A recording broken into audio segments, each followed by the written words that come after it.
Predique quien predique, estaremos compartiendo de manera sistemática la carta a los Efesios.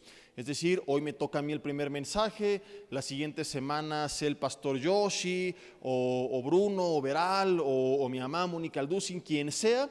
Vamos a continuar donde la otra persona se quedó. Yo les paso el dato de un grupo que tenemos. Saben que hoy vimos Efesios 1:1, hablé de esto, para que la siguiente semana pues tú tengas un seguimiento y que así sea más fructífero este tiempo que estás invirtiendo de estudiar la palabra de Dios, ¿verdad?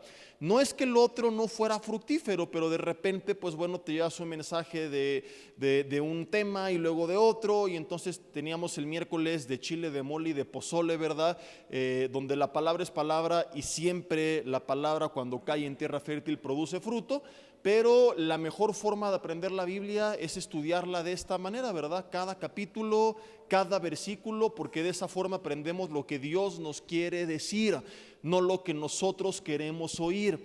Porque la Biblia tiene sermones de todo tipo. Hay mensajes de confrontación y de exhortación como palabras de ánimo, llamados al arrepentimiento o a levantarnos de la depresión, mensajes prácticos, mensajes doctrinales, mensajes a los matrimonios, a los hijos, mensajes a la comunidad, a la iglesia.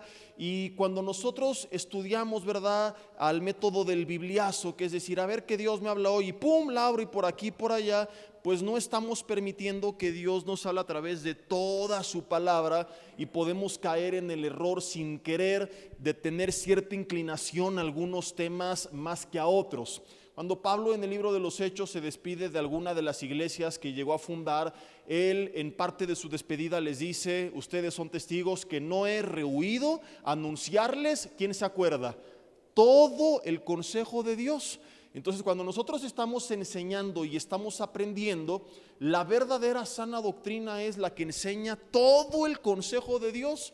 Hoy hay usurpadores de la sana doctrina que han tomado esta bandera como si fuera suya, y no es cierto. Hoy mucha gente piensa que sana doctrina es el que sí habla de ciertos temas, ¿verdad? Y tienen tanto éxito porque ellos sí hablan ciertos temas que otros no, que sin darse cuenta pues tampoco son sana doctrina, porque así como criticamos a algunos o como critican a algunos porque solamente hablan bonito y no confrontan, pues la otra parte que nada más confronta pero nunca da ánimo no se da cuenta que está cometiendo el mismo error. Porque así como a veces necesitamos que Dios nos dé nuestros coscorrones, ¿verdad?, y el que no confronta se va a perder de la bendición de ver cómo a través de una palabra Dios llama al arrepentimiento, también a veces necesitamos una palabra de ánimo, y el que piensa que sana doctrina es solo hablar de arrepentimiento, de pecado, de confrontación, se va a perder la bendición de ser de bendición al que está pasando un tiempo de depresión, de desánimo, etc. ¿Cómo puedo guardar mi corazón de inclinarse a uno u otro extremo? Enseñando la Biblia capítulo a capítulo, versículo a versículo, porque de esta forma nosotros vamos enseñando lo que Dios nos habló en su palabra. Ahora, ¿qué es lo que vamos a hacer muchas veces? Yo le digo un zoom in y zoom out. Los que en su teléfono toman fotos o video saben de lo que estoy hablando. A veces cometemos otro error, que es creer que la Biblia es un diccionario. Y cuando estudiamos de forma sistemática, mucha gente en ese celo o buena intención de querer ser, pues valga la redundancia, sistemático, que es estudiar, ¿verdad?, parte por parte todo lo que la Biblia enseña acerca de todos los temas, de repente hay personas que pues se van palabra por palabra. Y por ejemplo, hoy Pablo, y hablaremos de Pablo, ¿verdad?, apóstol, y hablan de lo que es un apóstol. Entonces está bien que expliquemos lo que es cada palabra, pero Dios no inspiró un diccionario, ¿verdad? No inspiró una lista de palabras, sino palabras en conjunto que transmiten ideas. Entonces es un grave error que no profundicemos en el significado particular de algunas palabras, pero también es un grave error que nos adentremos tanto en las palabras, que es como hacerle un zoom a un cuadro y tenerlo de frente, que no veamos el panorama desde una perspectiva lejana. Entonces aprenderemos a profundizar en las ideas vistas desde lejos,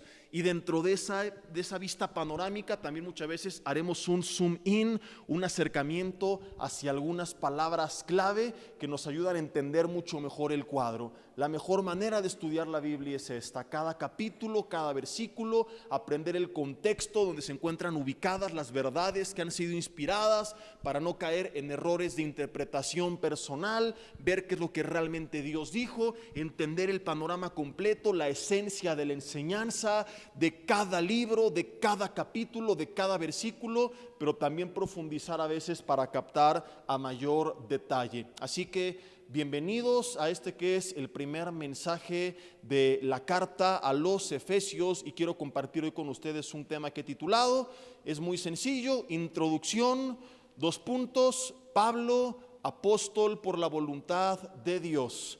Es la introducción y vamos a ver también de paso el primer mensaje basado en Efesios 1:1, que es Pablo, apóstol por la voluntad de Dios. Sé que estás pensando qué chafa se oye el título, ¿verdad?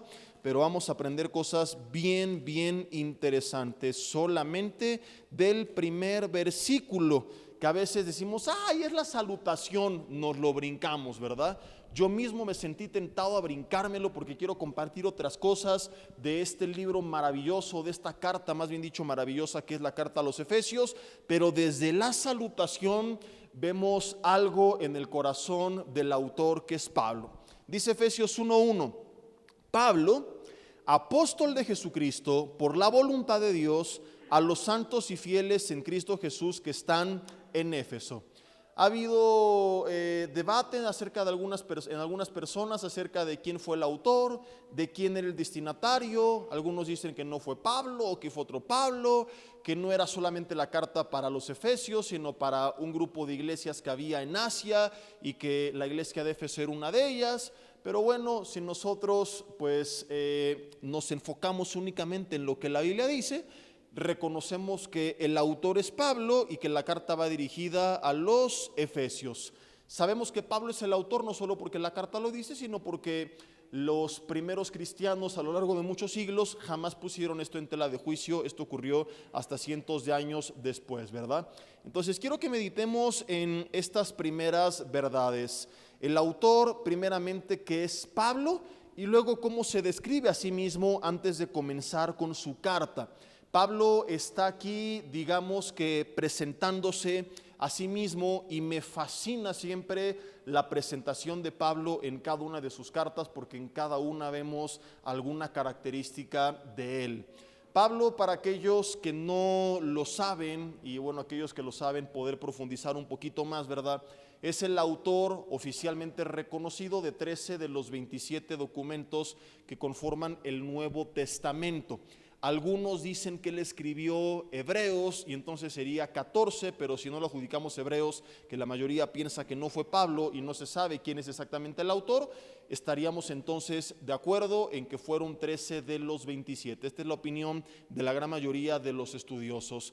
Es increíble que vemos a un gran hombre de Dios escribiendo 13 cartas a diferentes iglesias con verdades doctrinales y personales y prácticas tan poderosas, a veces tan confrontadoras y a veces tan animadoras, ¿verdad?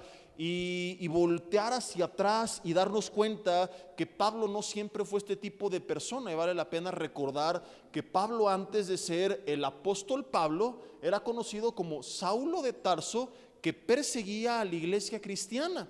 No vamos a hablar una biografía de Pablo porque hoy la serie no es Pablo, pero bueno, haciendo un poco de justicia a esta presentación, únicamente dedicamos unos minutos para hablar un poco del hombre que es el autor de esta epístola, y de aquí extraer una gran verdad.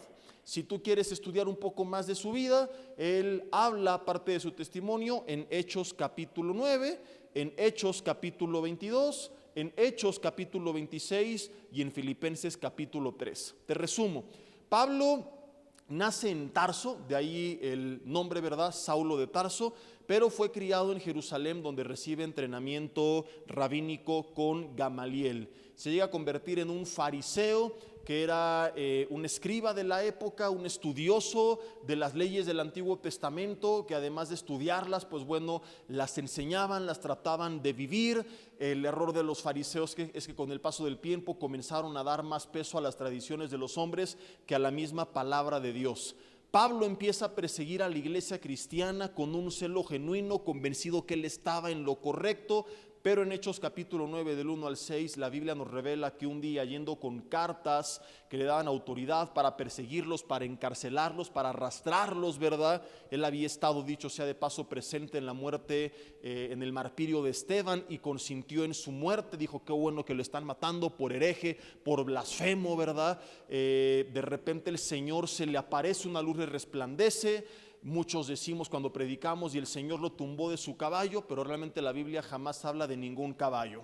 Entonces, por las tradiciones de la época se cree que debido a su posición iba montado a caballo, pero es una suposición, la Biblia no lo dice, solamente dice que se cayó.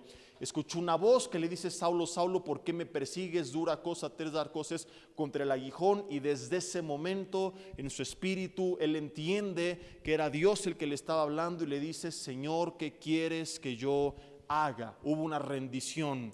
Mis hermanos, muchas veces Dios habla en nuestras vidas y seguimos respondiendo con orgullo, con soberbia, con dureza en nuestro corazón, olvidando lo que acabo de predicar la semana pasada en los jueves de Romanos: cuando oigas su voz, no endurezcas tu corazón. Y no es el tema de hoy, pero cuántas veces Dios ha hablado en nuestras vidas y tú sabes bien en tu corazón cosas que te ha llamado a hacer o a dejar de hacer, y te sigues haciendo pato todavía. Y es momento que, como Pablo, ¿verdad?, reaccionemos y le digamos: Señor, ¿qué quieres que yo haga?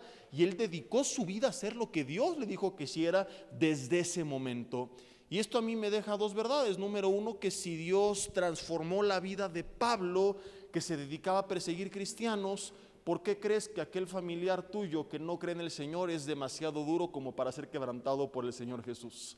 Tú sigue clamando por aquella persona que no ha venido a los pies de Cristo, y deja de intentarlo en tus fuerzas, y en el tiempo de Dios esa luz y esa palabra va a resplandecer, va a hablar a su vida, y Dios tiene el poder de quebrantar aún al corazón más endurecido.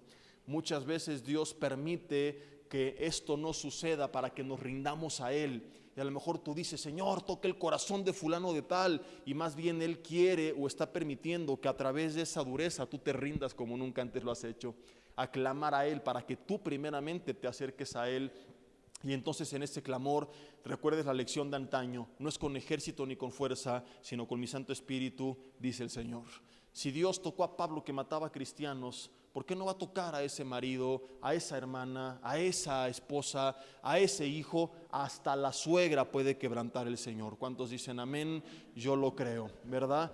No hay nadie que esté tan alejado que Dios no pueda quebrantar. Tenemos nosotros que clamar y descansar en Él y confiar en sus promesas. Les contaba yo hace poco en un miércoles también que compartíamos acerca del poder de la oración, uno de los testimonios de quebrantamiento de un hermano ahí en Santa Fe. Quiero compartirles otro que leí hace poco en un libro de un autor que se llama Jim Cymbala. El libro es Viento Fresco, Fuego Nuevo, y es un pastor muy usado por Dios en Estados Unidos. Tiene una iglesia de más de 8,000 personas, y cuenta ahí cómo cuando llegó pues no eran ni 20, ¿verdad? Y todas las dificultades que tuvo, y cómo empezaron a orar y orar y orar, y varios testimonios del poder de la oración. Y uno de ellos que es fascinante es cómo él se empezó a dedicar tanto en el ministerio que descuidó a su hija. Es un error muchas veces de pastores de primer generación, de cristianos de primer generación, que descuidan su familia por causa del ministerio. No voy a hablar de eso porque no es el tema. El punto es que su hija se aparta y empieza a hacer y deshacer, se endurece su corazón a tal grado que rompe toda comunicación con sus padres, y él lo único que podía hacer por ella, digo entre comillas lo único porque realmente es lo mejor que podíamos hacer, lo que tiene que ser, como lo hemos visto, nuestra primera opción, a veces la dejamos en la última, pero es orar por ella. Y en un tiempo de oración dice que una hermana muy sensible a la voz de Dios se acerca con él y le dice: Pastor Jim, le da una nota, le dice: siento que tenemos que dedicarnos a orar ahorita únicamente por su hija. Y él dice: pues bueno, no me encantó como cambiar la dirección de la oración, y me sentí un poco egoísta diciendo vamos a orar por ella, pero los puso a todos a orar y empezaron a clamar. Cuenta él, un martes por la noche, y sorpresa, a los 2 días o al otro día Cuenta él en su testimonio, llega su hija después de mucho tiempo de no verla a su casa llorando, preguntándole: papá, ¿quién estuvo orando por mí el martes en la noche? ¿No se te pone la piel china? Dice, ¿por qué? ¿Quién estuvo orando por mí? El único que decía, y el martes en la noche, alguien estuvo orando por mí. Dice, estaba yo dormida y me desperté con escalofríos, con temor, y vi un gran abismo al que yo me dirigía y me di cuenta que Dios me estaba llamando de vuelta a casa. Su hija está actualmente casada con un pastor sirviendo al Señor de tiempo completo. No hay nadie que esté tan endurecido que no pueda ser tocado por el poder de Dios cuando nos rendimos en oración. Y esta hija y el hermano que te conté la vez pasada de Santa Fe y el apóstol Pablo son ejemplos, ¿verdad?, de que en nuestras fuerzas es imposible convertir a nadie, pero cuando dejamos que el Señor obre en las vidas de los demás, cualquier persona que Él quiera transformar puede ser transformada. Y lo segundo que aprendo de esto, ¿verdad?, pues es que me imagino cuando Pablo llegó al cielo y lo vio Esteban, lo que pensó Esteban y lo que pensaron aquellos que él mató, que él estuvo presente en su martirio. Han de haber volteado con Dios, le han dicho, Señor, te equivocaste, ¿verdad? A ver, no hay alguien del gobierno mexicano aquí en la aduana celestial, ¿verdad?, que hayan sobornado. ¿Cómo le hizo para pasar, no? Pasaporte falso, ¿qué rollo? Algo está mal, ¿no? Y me habla a mí de la paciencia de Dios, del amor de Dios, de la misericordia de Dios. Y es el mismo Pablo quien en Romanos 2:4 dice que es su benignidad la que nos guía al arrepentimiento. Y tenemos que recordar esto, mis hermanos, para entender que si el mismo Dios le tuvo paciencia y misericordia a Pablo, ¿quiénes somos nosotros para no tenérselo a los demás? Entonces, ¿cuántos enemigos y gente que ha hecho lo incorrecto puede ser tocada por el Señor, pero nosotros estamos siendo obstáculo? Pidámosle a Dios que ponga a nuestros enemigos, no a nuestros pies, sino a sus pies. Poner a nuestros enemigos a nuestros pies lo hace cualquiera con un poco de perseverancia. Poner a nuestros enemigos a los pies de Cristo, eso es para gente grande.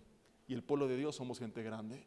Entonces pidámosle, ¿verdad? Y mientras tanto, sin renunciar a la justicia que Él a través de la ley nos otorga, pero tengamos siempre un corazón dispuesto a dar la oportunidad aún al que menos imaginamos que puede ser transformado. Después de su conversión en el año 34 después de Cristo aproximadamente, Pablo se bautiza, se prepara para el ministerio. La Biblia nos cuenta que comienza a servir y enseñar en la iglesia local de Antioquía, de donde nos cuenta el libro de los Hechos, fue enviado a las naciones. Otra verdad importante que aprendemos de la vida del autor es que antes de servir en su iglesia local, primero se preparó en la palabra, y antes de ser enviado a las naciones, sirvió en su iglesia local según el modelo de Jesús en Hechos 1, que es: prediquen en Jerusalén, Judea, Samaria y hasta lo último de la tierra. Jesús, antes de enviar a sus discípulos, los discipuló, los preparó y les dijo: vayan y hagan discípulos, enseñándoles que guarden y hagan conforme a todas las cosas que yo les he enseñado. Siempre en la Biblia Dios, antes de enviar a alguien, lo preparó. Y cuando hablo de prepararlo, no hablo de llevarlo a un estado de perfección, pero sí un estado de madurez espiritual, donde en el tema intelectual no hay un entendimiento total de todas las verdades, pero sí una base, ¿verdad?, sólida de conocimiento de la palabra de Dios para poder enseñar y ser de bendición, y no lo contrario. Y en la parte emocional hay una madurez también en la cual nuestra fe está sólidamente cimentada en la roca, como lo cantábamos, en la palabra de Dios, en la presencia de Dios. ¿Por qué te menciono esto? Porque mucha gente, en un mundo donde todo es rápido, también quiere servir a Dios rápido. Y si la iglesia no lo permite, se enoja y se va a otra que sí lo permita. Y esto es antibíblico. Lo que le manda Pablo a Timoteo en 1 Timoteo 3 es que el servidor, el diácono, que significa el ayudante, que hoy llamamos servidores, ¿verdad?, antes de ejercer el ministerio tenía que ser sometido a prueba y ejercer el ministerio si era hallado irreprensible. Entonces, mis hermanos, a veces queremos que Dios viole sus propios principios y queremos brincarnos cada una de las etapas, y a largo plazo esto no va a ser de bendición. Hay gente que quiere ir a las naciones sin haber servido en su iglesia local, que quiere comenzar con el resto de la tierra sin haber pasado por Jerusalén, por Judea y por Samaria, o que quiere ir a Jerusalén, Judea y Samaria sin tener ninguna base ni de la Biblia ni de madurez. Y cometemos muchas veces los líderes el error, ¿verdad? Yo reconozco que muchas veces lo he cometido, de emocionarnos tanto con los dones y talentos que tienen las personas que los aventamos precipitadamente a la obra de Dios. Canta bonito, ya que se suba a dirigir la alabanza. Tiene elocuencia al hablar, ya que se ponga a predicar. Mira esto, ya que se ponga a servir. Y no es así. Cuando alguien llega a la iglesia, pastor, ya quiero servir. Y una de las reglas que tenemos, justamente basado en este modelo bíblico, es: tiene que tener al menos 6 meses congregándose y discipulándose. No importa qué tan talentoso sea, ¿verdad? Que es un cantante reconocido, lo que sea, no podemos ir en contra de los principios establecidos en la palabra de Dios por el bien de la misma persona. Entonces, mis hermanos, si tú tienes el anhelo de servir a Dios, pues empieza a hacerlo, nadie te lo impide. Un día un joven me dijo: oye, yo quisiera predicar, ¿qué tengo que hacer para hacerlo? Le dije: pues nada, le dije, la siguiente semana empiezas. ¿Sí, de veras? Le dije: sí. ¿Y dónde? Le dije: en los camiones, en la calle, en tu colonia. No, yo me refería al púlpito. Le digo: lo que tú no quieres predicar, quieres que te vean arriba del púlpito, que es distinto, ¿verdad? Porque quieres predicar, ahí tienes el mundo entero para predicar la palabra de Dios. Entonces muchas veces queremos, ¿verdad? No nos damos cuenta que nuestro corazón nos engaña y lo que queremos es obtener un beneficio a través del ministerio. Reconocimiento, admiración, poder, popularidad, a veces dinero, lo que sea, y no es así como funcionan las cosas. Hay mucha gente que quiere brincarse los procesos y que no quiere discipularse, no quiere estar bajo autoridad, no quiere servir en su iglesia local, y a ellos Dios jamás los va a respaldar para ir hasta lo último de la tierra. Hay muchos grupos de música, predicadores que se brincaron todas las trancas, toda la autoridad, toda la cobertura, y podrán tener fama, pero la fama no equivale a la bendición de Dios. Digan conmigo: uyuyuy, ayayay. Porque Absalón también era famoso y no tenía la bendición de Dios y no terminó bien. Y Judas también era conocido. Hay mucha gente en la Biblia que fue conocida y que fue talentosa y que fue enviada, pero cuando no estuvieron bajo el orden de Dios, siguiendo el camino de Dios, haciendo la voluntad de Dios, y se brincaron los procesos y no fueron fieles en lo poco, Dios no puede ponerlos sobre mucho. Aparentemente son puestos sobre mucho, pero tú no conoces su vida personal, su vida familiar, su espíritu, su alma, su mente, sus emociones. Y no hay mayor tragedia y tristeza y frustración que tenerlo todo en esta vida y aún así no ser feliz. Porque el que ha perdido todo, no tiene nada, aún mantiene algo que se llama esperanza. Sueños de crecer y de alcanzar y de hacer, pero el que ya lo hizo todo y lo tiene todo y aún así no está satisfecho, ¿qué más le queda? Y es cuando mucha gente entonces se quita la vida porque dice: ¿esto es todo? ¿Tengo todo lo que quería y sigo con esta amargura y sigo con este rencor y sigo con esta frustración? Y es cuando se dan cuenta pues que no hay nada que los llene y pierden toda esperanza y todas las ganas de seguir viviendo. Porque una cosa es tener las cosas y otra cosa muy distinta es tener la bendición de Dios para disfrutar de las cosas. Salomón decía que hay mucha gente que no le falta nada lo que su alma desea, pero Dios no le da la facultad de disfrutar de ello. Y cuando no estamos bajo el orden de Dios, no tendremos su bendición para disfrutar de lo que Él nos ha dado.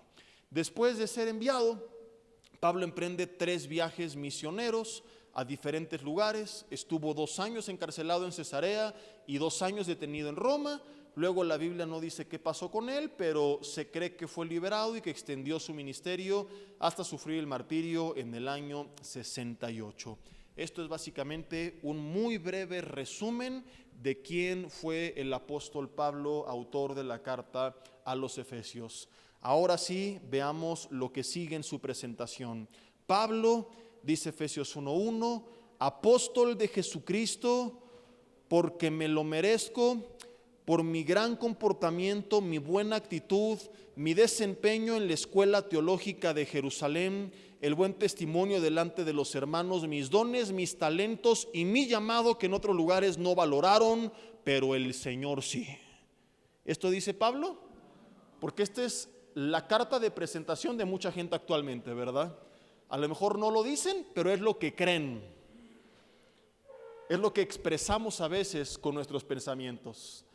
De entrada, cuando nos quejamos, ¿y por qué no me han puesto a mí? Si yo sé más, si yo tengo más tiempo, si yo me porto mejor, si yo predico mejor, si yo canto mejor, si yo ministro mejor, si yo lo haría mejor. Estamos olvidándonos que todo es por gracia y por la voluntad de Dios, y que nada es por nuestros méritos. Y cuando empieza a haber falta de contentamiento y nos preguntamos ¿por qué Dios no me levanta? En la pregunta está la respuesta: porque sigues creyendo que se trata de ti, porque sigues creyendo que te lo mereces, cuando la realidad es que si Dios nos hubiera dado lo que merecíamos, estaríamos chamuscados en el infierno. Así que ni se te ocurra reclamarle a Dios: ¿por qué no me has dado lo que me merezco? Porque en ese momento te mueres y te vas al infierno, ¿verdad? Porque eso es lo que merecíamos. Porque la salvación, Efesios 2 del 8 al 10, es por gracia, es un regalo de Dios.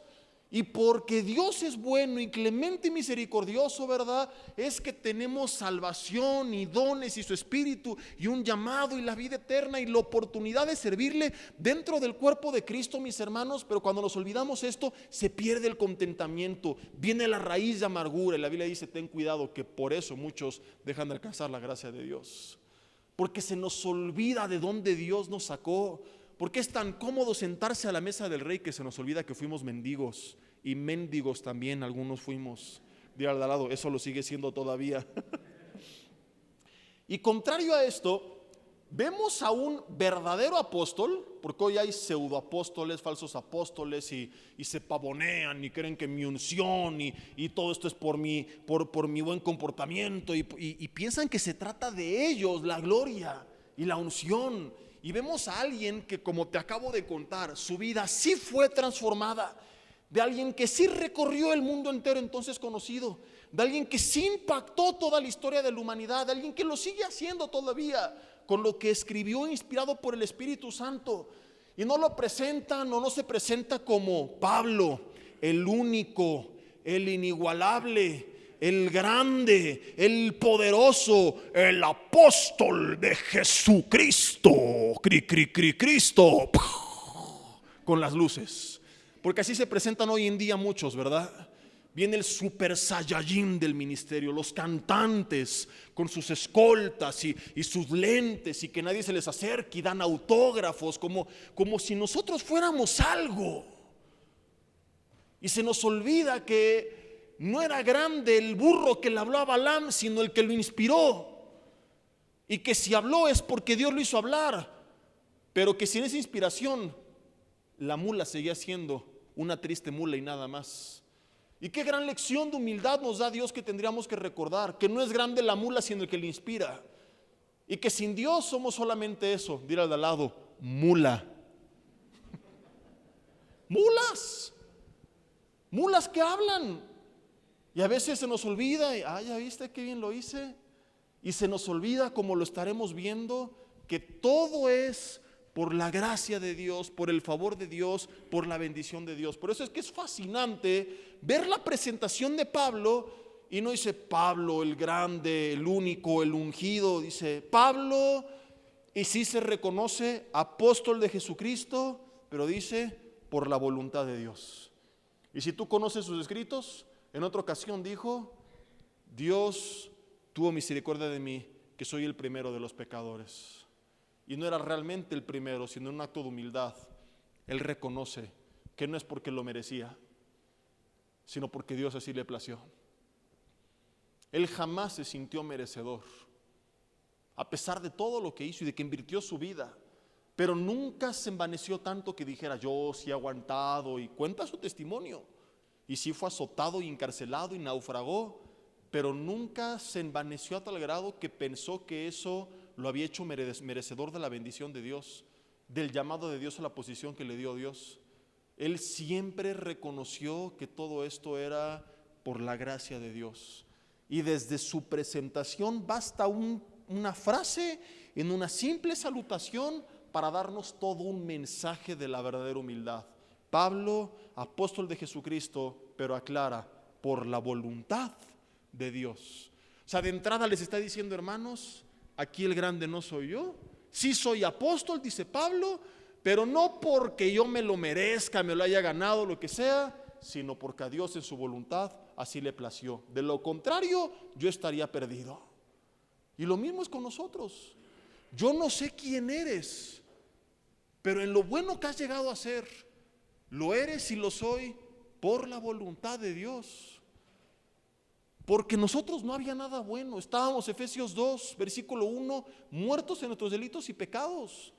Romanos 3:10 es claro acerca del estado del ser humano sin Dios. No hay justo ni aún uno, más que el pastor y el papa, dice la Biblia. No, nadie. Dice, todos se desviaron, todos son hipócritas, mentirosos, inútiles, etc. O sea, Paquita la del barrio se queda corta contra contra Romanos 3 del 10 en adelante. Y su lengua habla áspides y veneno, y sus pies corren presurosos a derramar sangre. Y este es el estado del ser humano sin Dios. Y si hacemos el bien es porque el Espíritu Santo que obra en nosotros nos redarguye, nos convence de pecado y nos lleva a actuar de esa forma. Y si dentro del cuerpo de Cristo somos usados es por la gracia de Dios. Y si tenemos dones y talentos es porque Él decidió, 1 Corintios 12, dar a cada uno como Él le plació. Y si tengo una posición es porque Él puso en la iglesia, Efesios 4, pastores, apóstoles, evangelistas, maestros, profetas. Todo es por la gracia de Dios, por la voluntad de Dios. Si hubiera sido por méritos, habría alguien que nos superaría para estar en nuestro lugar. Pero se nos olvida y empezamos a envanecernos, a creernos merecedores, a jactarnos de lo que hacemos, de lo que tenemos. Y dice el mismo Pablo en 1 Corintios 3 del 5 al 7, porque ¿quién te distingue? ¿O qué tienes que no hayas recibido? Y si lo recibiste, ¿por qué te glorías como si no lo hubieras recibido? O sea, ¿quién te distingue? A ver, en la traducción del chilango habla hoy, ¿qué tranza, carnal? ¿No? O sea, a ver, ¿qué te crees? ¿Qué te traes? No, pues que yo soy hijo del mi rey y que no sé qué, y ¿quién te distingue? Ok, esto es lo que te distingue. Ahora, eso que tienes, ¿no lo recibiste acaso? ¿Qué tienes? Pregunta, que no hayas recibido. Todo lo que tienes, lo recibiste. ¿Tienes dones? ¿Quién te los dio? El Espíritu Santo. ¿Tienes una posición? ¿Quién te la dio? Dios. ¿Tienes vida eterna? ¿Quién te la dio? La obra de Cristo Jesús en la cruz del Calvario. Toda buena dádiva y todo don perfecto, Santiago 1 dice, desciende de lo alto. Todo viene de Dios. No hay nada que nosotros tengamos que nos merezcamos, mis hermanos. No, es que mi poder y mis bienes. ¿Y quién te los dio? Mi trabajo. ¿Y quién te lo dio? Mi preparación. ¿Y quién te la dio? Mis padres. ¿Y quién te los dio? Mis abuelos. Así hay gente tan endurecida y tan envanecida que no se da cuenta que por donde le veas, sin Dios estaríamos totalmente perdidos. Y comenzamos como Nabucodonosor a admirar lo que hemos hecho, a jactarnos, y tenemos que tener cuidado porque es una de las armas más poderosas de Satanás en contra del pueblo de Dios cuando se levanta, la soberbia.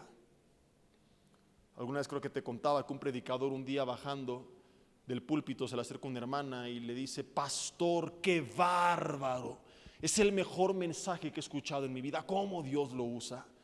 Y que sonriendo le dice: gracias, mi hermana, el diablo me acaba de decir lo mismo hace 3 segundos allá arriba. Porque cuando el diablo no puede destruirte recordándote con vergüenza tu pasado, va a tratar de envanecerte recordándote con jactancia tu presente. Primero intenta llenarte de culpa, de vergüenza, de condenación, lo que hiciste, lo que no hiciste. Cuando eso ya no le es suficiente, algún día compartí un mensaje que se llama Soberbia, último ataque de Satanás, donde explico cómo entonces de toda la lista de éxitos actuales, de nuestros triunfos, de todas las victorias, de los dones, los talentos, las formas en las que Dios nos ha usado, de las veces que hemos vencido sobre el pecado, Él los mezcla y forja su última y muchas veces letal arma. Y si da tiempo te contaré un ejemplo de cómo esto aplicó con un gran hombre de Dios, que es la soberbia. Ya no viene y te dice: tú mataste, tú abortaste, tú fornicaste. Ahora viene a recordarte lo que estás haciendo. Ahora viene y te dice: estás cañón. Ve nada más en la escuela cómo saliste. No, nadie es igual a ti. ¿Y te has visto en el espejo? No, es inigualable. ¿Y cómo ministras y cómo Dios te usa? Y tú sí oras. Y tú sí te sabes la Biblia. Y tú sí vives en santidad, no como toda esa bola de hipócritas, pecadores que siguen llevando doble vida. Y mira tú el coche que traes y el trabajo que tienes. Te ascendieron, te lo merecías. Y la empresa que formaste con tu inteligencia, no. Dame tu autógrafo. Y nos las empezamos a creer. Y decimos, sí es cierto, ¿verdad? Estoy cañón. Mira todo lo que he hecho. Me voy a cantar unas alabanzas frente al espejo. Y ahí empezamos, me alabaré, me alabaré, me alabaré. Y la Biblia dice que Dios da gracia a los humildes, pero resiste, del griego antitasomai, a los soberbios. Y con Dios resistiendo, a ver cómo te va. Y antes del quebrantamiento es la soberbia, antes de la caída, la altivez de espíritu. Cuando nos envanecemos, Satanás ha tenido éxito en su última y más grande arma. Por eso que un predicador utilizaba una ilustración para describir nuestro caminar con el Señor. Y dice, es como un alpinista. Cuando empieza en la base de la montaña, él puede estar totalmente erguido. No pasa nada. Pero mientras más alto empieza a subir, más fuertes son los vientos. Y si el alpinista queda erguido, ¿qué va a hacer el viento con él? Se lo va a llevar. Entonces se tiene que ir encorvando y se tiene que ir agachando, y en los últimos pasos, para llegar a la cúspide, tiene que estar casi de rodillas, totalmente tirado en el suelo, o el viento se lo puede llevar. Y así tiene que ser la vida cristiana. Mientras más alto estemos, más de rodillas tenemos que caminar, porque si no, no estaremos listos para lo que hay allá arriba. El pasaje que cité hace rato era 1 Corintios 4:7, no 1 Corintios 3 del 5 al 7. Pero hay otro pasaje que dice que el orden de los factores no altera el producto. Y vamos a leer 1 Corintios 3 del 5 al 7 ahora sí. Es Pablo hablando, exhortando a los corintios que estaban divididos, hechos grupitos, yo soy de Pablo, yo de Apolos, yo de Cefas. Y él dice, ¿qué pues es Pablo? ¿Y qué es Apolos? ¿Y qué somos a fin de cuentas?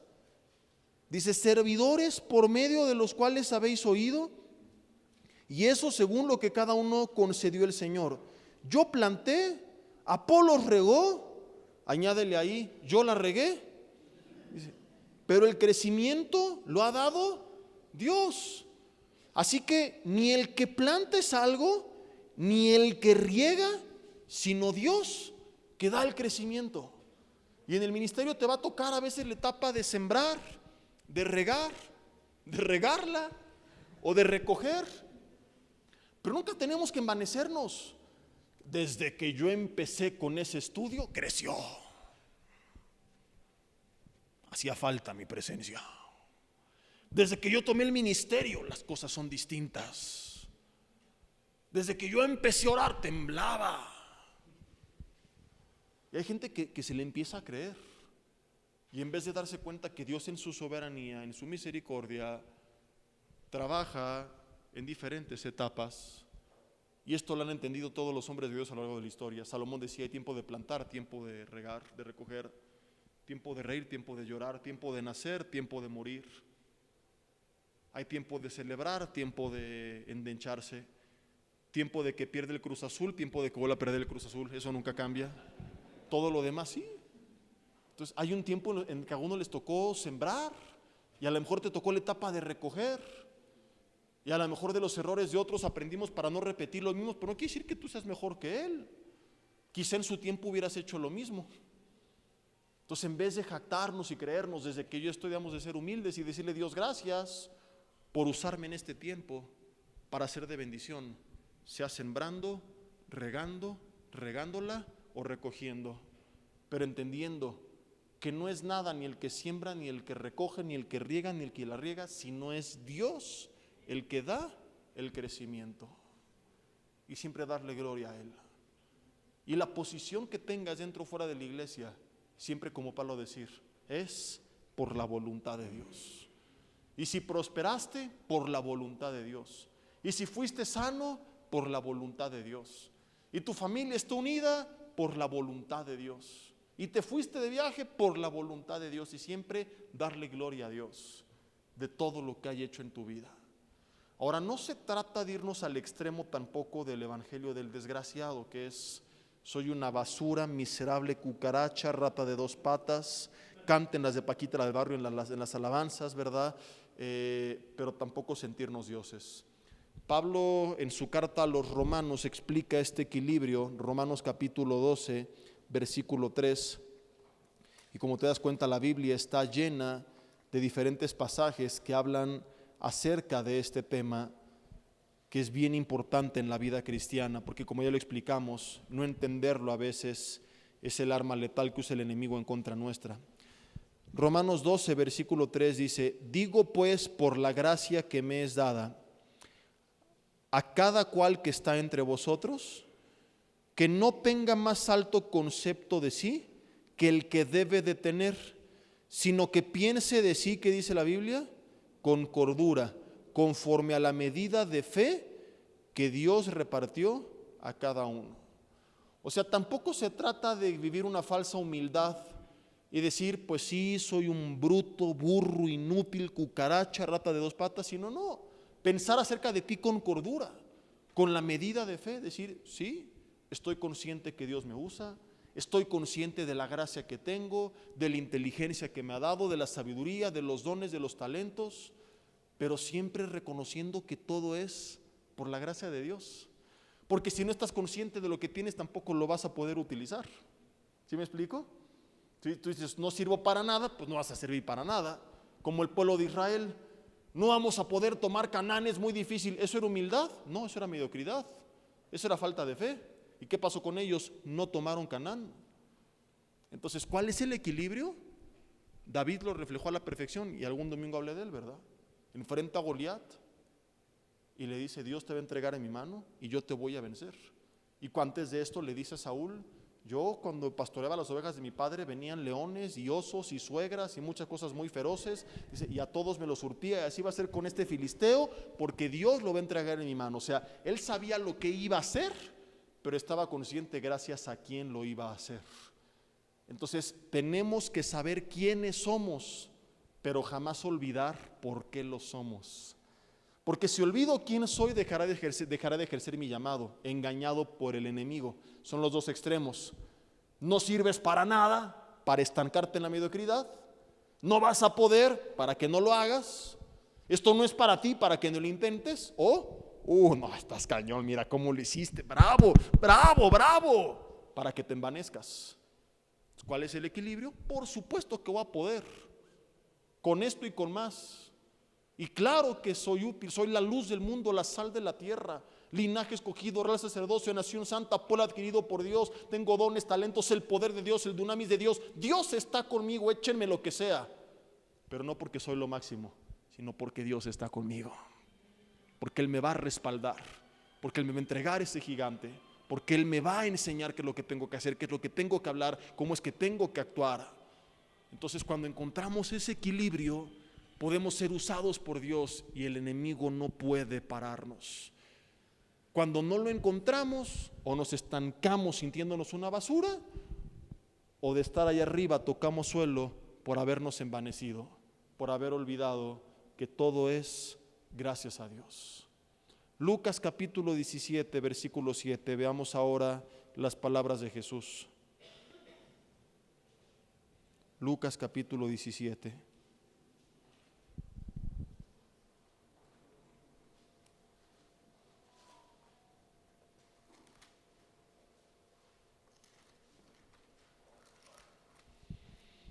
Dice en el versículo 7, ¿quién de ustedes teniendo un siervo que ara o apacienta ganado, al volver del campo luego le dice, pasa, siéntate a la mesa? ¿No le dice más bien, prepárame la cena, ciñete y sírveme hasta que yo haya comido? y bebido, y después de esto come y bebe tú? ¿Acaso da gracias el siervo porque hizo lo que se le había mandado? Pienso que no. Así también ustedes, qué fuertes palabras de Jesús.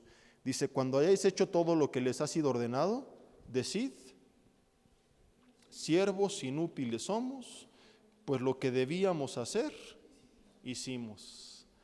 Pablo decía, no tengo nada de qué jactarme, ay de mí si no anuncio el evangelio. Si no lo entendemos, mis hermanos, la caída está próxima, porque como dice Proverbios 16:18, y te lo voy a leer nuevamente, antes del quebrantamiento es la soberbia, y antes de la caída es la altivez de espíritu. Algún día te compartí el ejemplo de Edom en otro de los mensajes, te compartí el ejemplo de Moisés. Busca por ahí esta prédica que se llama Soberbia, último ataque de Satanás. Viene en la serie de Cuando los grandes caen. En la serie de Romanos también por allá hay un mensaje donde hablamos al respecto. Por el tiempo y para no repetir, los vamos a brincar, pero vale la pena que recordemos aquellos ejemplos. Y yo solamente quiero terminar con esto. Muchas veces escuchamos estos temas y decimos, me salvé, no es para mí, yo no estoy envanecido. Yo jamás he pensado conforme a los ejemplos de lo que dijeron en la predicación. Y pensamos que para ser soberbios tenemos que decirlo, o tenemos que pensarlo, o tenemos que caminar así, viendo altivamente hacia abajo. Basta haber salido un día de tu casa sin haber puesto ese día en las manos de Dios para darte cuenta que eres un soberbio, un arrogante de closet. Digan conmigo, uyuyuy, ay, ay, ay. Porque la Biblia habla en Proverbios de la altivez de espíritu. La soberbia no se evalúa por la forma de hablar, de caminar, de mirar a los demás necesariamente. A veces basta con mirar al espíritu. ¿Qué decía Jesús? Bienaventurados los pobres en espíritu. ¿Qué significa eso? Los que reconocen cuánto necesitan de Dios. ¿Y quién es un altivo de espíritu? El que piensa que es tan grande, que es tan ungido, que es tan poderoso, que se olvida cuánto necesita de Dios. Cuando tú sales de tu casa sin antes haber buscado a Dios, lo que le estás diciendo básicamente es, Dios, hoy no te necesito. No te preocupes, es un mundo difícil, peligroso, hay enfermedades, hay violencia, inundaciones, es septiembre, hay terremotos. Señor, problemas en el trabajo, enemigos, está el diablo con sus huestes como león rugiente alrededor buscando a quien devorar. Hay huestes demoníacas en las regiones celestes queriendo destruirme a mí, a mi familia, acabar con todo lo que me rodea, con mi espíritu, con mi mente, con mi cuerpo, con mi alma, que me quieren hundir en depresión, en amargura. Es un mundo hostil física y espiritualmente, pero yo solo puedo. Estoy tan cañón, soy tan bueno, tan machuchón, que no necesito hoy depender de ti. Ahí atiende a los que sí te necesitan. He aquí el super saiyajin que puede solo contra lo que venga. Échenme a Goliat, yo me lo surto, aunque Dios no esté conmigo. Eso es lo que dicen, no nuestras palabras, sino lo que gritan nuestros hechos. ¿Cuál es la verdadera humildad? No ser hipócrita sí, amén, gloria a Dios, para la gloria de Dios. Hay mucha gente con falsa humildad, que nada más da un discurso de humildad, pero que no lo vive, que dentro de su corazón su mensaje interno es otro. La verdadera humildad se demuestra cuando vivimos de rodillas y le decimos como Moisés, Señor, si tu presencia no va conmigo, no me saques de aquí. Hazle como quieras. Si tú no me respaldas, me guardas, me bendices, me proteges, me guías este día, yo de mi casa no salgo. Yo le he dicho, Señor, si no me vas a respaldar cuando comparto tu palabra, no dejes que yo predique. Porque a mí me queda clarísimo lo que puedo hacer con Dios a lo que no puedo hacer sin Dios. Yo te he contado lo que me pasó hace muchos años y que fue suficiente para entenderlo. Una vez bastó. No era pastor, no era líder. Era un joven que servía como muchos lo hacen, apasionado por Dios. Me dejan compartir un sábado con los jóvenes. Yo entendía este mensaje que estoy predicando hoy, aparentemente, y buscaba el respaldo de Dios en todo lo que hacía, y estuve orando y me usó ese sábado. Al otro día me tocaba no predicar una hora, dar la Santa Cena. Dije, son 6 minutos, o creo que eran 8. Ayer prediqué 1 hora, hoy 8 minutos, un devocional. Tomé unas notas en la noche y creí que podía pararme 8 minutos sin haber orado antes y buscado la dirección de Dios. De entrada, no encontraba el capítulo y el versículo donde estaba el pasaje clásico de la Santa Cena. Abro mi Biblia en 2 Corintios y decía otra cosa que no sé qué era, aunque según ya había checado un par de veces el texto. La alabanza atrás de mí, ninguno de los gandallas me soplaba el versículo correcto, no sé por qué. La gente que venía entrando pensó que alguien estaba muerto porque estábamos guardando un minuto de silencio todos en la iglesia. Dentro de mí dije, a lo mejor no es 2 Corintios, es en primera, y si no es ahí que me lleve el rapto antes de tiempo, porque si no, no sé qué voy a hacer. Voy y si era, invertí únicamente el orden y seguí avanzando confiado en mis fuerzas, dando un muy bonito devocional, aliviado, qué bien lo estás haciendo, nada más era eso, pero ya pasó y lo que estás hablando está cañón. Estoy a punto de decirles, hermanos, vamos a orar con una gran sonrisa, cuando inclino mi cabeza hacia abajo y vi que literalmente en el púlpito seguía todavía el pan y ya nos habíamos tomado la copa, cuando ustedes saben perfectamente que el orden es primero el pan y luego la copa. Yo dije, en la torre, no sé qué hice, pero ya se tomaron la copa y nunca les dije que se comieran el pan. Y ahí es donde nació el chiste que les conté hace rato, que les estuve a punto de decir, hermanos, no se preocupen, el orden de los factores no altere el producto, comamos el pan, aunque ya bebimos la copa, ¿verdad? No les dije esto porque estaba tan nervioso y friqueado que no supe qué decir más que comamos el pan y oremos. Y durante 6 meses no volví a pedir ningún tipo de devocional al frente en el púlpito, por obvias razones.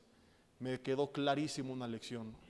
Con el respaldo de Dios y dependiendo de Dios, puedo predicar 1 hora y Él me va a usar en ese tiempo, pero sin su respaldo ni un devocional puedo dar en mis fuerzas. Un día a otro seguido, o sea, no creas que años después, quizá por la experiencia o inexperiencia, no. Un día separado de otro fue suficiente para dejar clara la lección.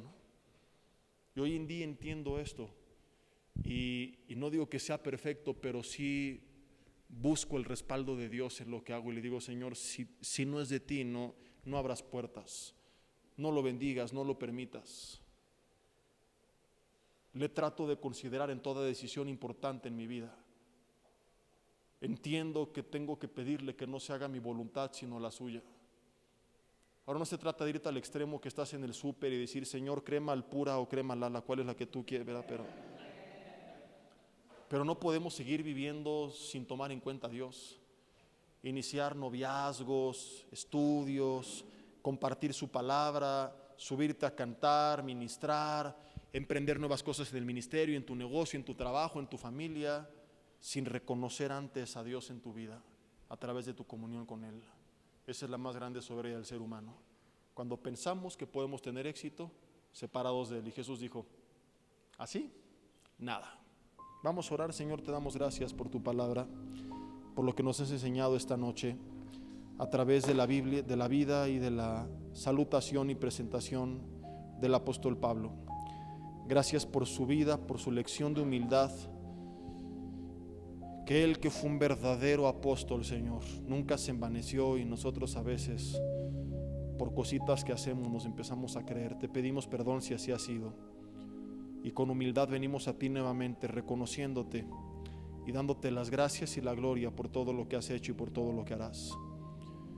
Señor, que no vivamos sintiéndonos una basura, porque no lo somos. Al haber sido comprados a precio de sangre, nos convertimos en tus hijos, herederos y coherederos, y nuestra vida vale.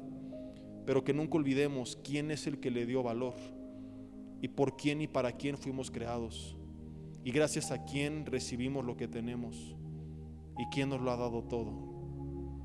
De forma simbólica, levanta una de tus manos y dile: Dios, es tuya toda la gloria, por todo lo que has hecho, por todo lo que estás haciendo, por todo lo que harás. Reconocemos nuestra incompetencia sin ti, nuestra incapacidad sin ti, y por lo mismo te decimos, Señor, que no haremos nada sin tu respaldo, sin tu dirección, sin tu bendición. Como Moisés te lo dijo, hoy repetimos: si no va tu presencia con nosotros, no nos saques de aquí. No estamos dispuestos a dar un paso, a hablar una palabra, a tomar una decisión sin tu respaldo, sin tu dirección, sin tu presencia en ese paso, en esa palabra y en esa decisión. Ponemos en tus manos, Señor, nuestras vidas, salud, finanzas, trabajos, negocios, nuestra familia, ministerios, nuestra comunidad, nuestra iglesia, nuestro país, pidiendo que tú nos uses poderosamente, que tú nos guíes, que nos enseñes qué hacer, Señor, y que siempre podamos reconocerte en todo lo que hagamos. Padre, que no importa qué tan alto lleguemos, qué tanto nos uses, qué tanto nos bendigas, qué tanto lleguemos a tener, o inclusive qué tan poco, que siempre como Pablo te demos gloria, diciendo y reconociendo que lo que somos, que lo que hicimos, fue por tu voluntad. Y que así como Él, Señor, al pasar los años te sigue dando gloria, la gente que nos voltea a ver, cuando apunte hacia nosotros, podamos cambiar la dirección de ese reflector y apuntarlo hacia ti y recordarle, Señor, que toda buena dádiva, todo don perfecto desciende de lo alto, que lo que somos y lo que hacemos es por tu voluntad. Gracias, Señor, por ser tan bueno con nosotros. En el nombre de Jesús, amén.